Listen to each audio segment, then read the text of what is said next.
প্রখর রোদে তপ্ত বাতাস, সঙ্গে উৎকণ্ঠা। ছোট বড় স্তূপে রাখা শত শত চামড়া বিক্রির অপেক্ষায় মৌসুমি ব্যবসায়ীরা, কিন্তু দেখা নেই বহু কাঙ্ক্ষিত ক্রেতার।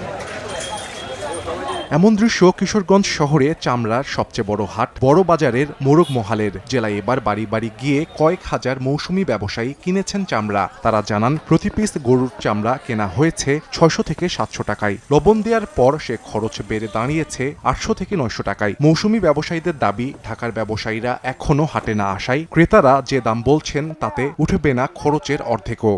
এই পচা জিনিস এটা এখন কইলে আমরা কই যাওয়ার কোনো জায়গা আছে? 300 টাকা লস। এখন আমার নিজে বাড়ি বেচে এখন চালান দিতে হবে মাঝে দেখ পুঞ্জি বিস্তায় পাওয়া যেত না, ফেরে করলো এই কাজটা। সরকারের কথা বলতে আপনারা কিনে না, মালিকরা একজনও চামড়া কিনতে কোনো লোক আসে না। তাদের কথা হচ্ছে 10 দিন পর্যন্ত যেহেতু গাড়ি ঢুকবে না, আমরা চামড়া কিনে কি করবো? চামড়ার বাজার নিয়ন্ত্রণে প্রশাসনের নজরদারির দাবি হাট ইজারাদারের।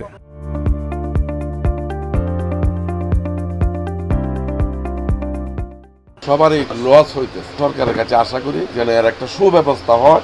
আর সরকার যাকে নির্ধারিত করে দেয় যে কিশোরগঞ্জ জেলায় অমুকের উপর দায়িত্ব, এই দায়িত্বে সে এত টাকা রেটে চামড়া কিনবে, তো আমরা এই ধরনের দায়িত্বশীল কোনো ব্যক্তিও পাই না। বড় বাজারের এই হাটে প্রতি মৌসুমে বেচা কেনা হয় 4 থেকে 5 কোটি টাকার চামড়া। সময় সংবাদ, কিশোরগঞ্জ।